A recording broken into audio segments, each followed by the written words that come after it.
കോൺഗ്രസ്സിന് ഇപ്പോൾ രാഹുൽ മാങ്കൂട്ടം ഇഷ്യൂവിൽ വല്ല പ്രതിസന്ധി ഉണ്ടെങ്കിൽ അത് കോൺഗ്രസ് തന്നെ ഉണ്ടാക്കിയെടുത്തതാണ്.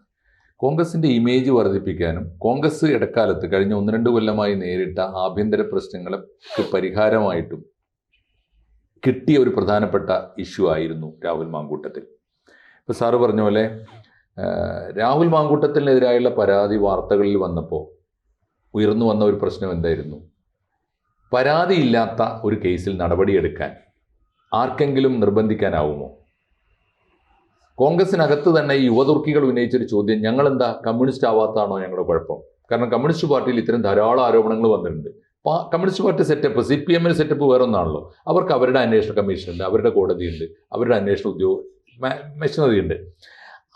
അങ്ങനെ പോരെ, ഞങ്ങൾക്ക് എന്തിനാണ്, ഞങ്ങളുടെ പേരിൽ എങ്ങനെയാണ് നടപടിയെടുക്കുക എന്ന് ഈ യുവതുർക്കികളൊക്കെ ചോദിച്ചിരുന്നു അത്രേ കോൺഗ്രസിനകത്ത്. പക്ഷേ കോൺഗ്രസ് ഈ ഇഷ്യൂവിലെടുത്ത നിലപാടെന്ന് വെച്ചാൽ ഇല്ലാത്തൊരു കീഴ്വഴക്കം ഇതാ കോൺഗ്രസ് സൃഷ്ടിക്കുന്നു. പാർട്ടിക്കകത്ത് പരാതി വന്നു, 1-2 ആവില്ലല്ലോ സാറേ, എത്ര എണ്ണം വന്നിട്ടുണ്ടാവും. പൊറുതി മുട്ടിയിട്ടായിരിക്കുമല്ലോ നടപടി എടുത്തത്. പക്ഷെ നടപടി എടുത്തപ്പോൾ 2 കാര്യങ്ങൾ സംഭവിച്ചു. ഒന്ന്, VD സതീശൻ്റെ കടുത്ത തീരുമാനത്തിനുള്ളിൽ ഒപ്പം പാർട്ടി മുഴുവനും നിന്നു. AICC തൊട്ട് കേരളത്തിലെ മുഴുവൻ ഗ്രൂപ്പുകളും മറന്നില്ല, അവർ ഒരുമിച്ച് നിന്നു. അതോടുകൂടി മറ്റൊരു കാര്യം കൂടി സംഭവിച്ചു. നിലമ്പൂർ തെരഞ്ഞെടുപ്പ് മുതൽ ഏതാണ്ട് രാഹുൽ മാങ്കൂട്ടം വരെയുള്ള ഇഷ്യൂസിൽ ഒരു വലിയ പ്രതിസന്ധിയെ കോൺഗ്രസ് മറികടന്നു. അതെന്താണ്? കോൺഗ്രസ്സിൽ ചോദ്യം ചെയ്യപ്പെടാത്ത, അല്ലെങ്കിൽ എല്ലാവർക്കും മീതെ ഔട്ട്ഷൈനിങ് ആയിട്ട് നിൽക്കുന്ന ഒരു ലീഡർ വേണമായിരുന്നു. അതുണ്ടായിരുന്നില്ല പണ്ട്. കഴിഞ്ഞ കൊല്ലം സാറിന് ഓർമ്മയുണ്ടല്ലോ, ആരാണ് കോൺഗ്രസിന്റെ ഭാവി മുഖ്യമന്ത്രി എന്ന് ചോദിച്ചാൽ നമ്മൾ 6-7 പേര് വന്നിരുന്നു ഒരേ സമയത്ത്. ഈ ഇഷ്യൂസ് വന്നപ്പോൾ നിലമ്പൂർ തെരഞ്ഞെടുപ്പിൽ PV അൻവറിനെ ഫിനിഷ് ചെയ്തത് തൊട്ട് രാഹുൽ മാങ്കൂട്ടത്തിനെതിരെ ധീരമായ നടപടിയെടുത്ത് മാറ്റി നിർത്തിയത് വരെയുള്ള അവസ്ഥയിലൂടെ VD സതീശൻ മേൽക്കൈ നേടി.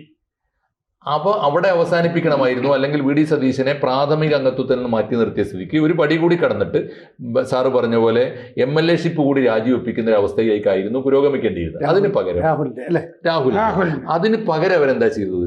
രാഹുലിനെതിരെ നടപടിയെടുത്തതോടുകൂടി VD സതീശനെ ഇനി ഇങ്ങനെ വിട്ടുകൂടാ, VD സതീശനെ അങ്ങനെ വളരാൻ വിട്ടുകൂടാ എന്ന തീരുമാനത്തിലേക്ക് കോൺഗ്രസിലെ ഗ്രൂപ്പുകൾ വീണ്ടും തലപൊക്കി. ഈ രാഹുൽ മാങ്കൂട്ടത്തിൻ്റെയും ഈ ഷാഫി പറമ്പിലിൻ്റെയൊക്കെ നേതൃത്വത്തിലുള്ള ഈ യുവ ഗ്രൂപ്പിൻ്റെ പിന്നാലെ ഇവരും കൂടിക്കൊടുത്തു. രാഹുലിനോട് എന്തോ വലിയ അതിക്രമം കാണിച്ചു എന്ന് പറഞ്ഞുകൊണ്ട് ആണ് ഇപ്പോൾ എന്താ ഫലം? ഇപ്പോൾ എന്താ സംഭവിച്ചത്? ആ സമയത്ത് കോൺഗ്രസിനെ വീണ്ടും ഭിന്നിപ്പിക്കുന്നതിൽ രാഹുൽ വിജയിച്ചു.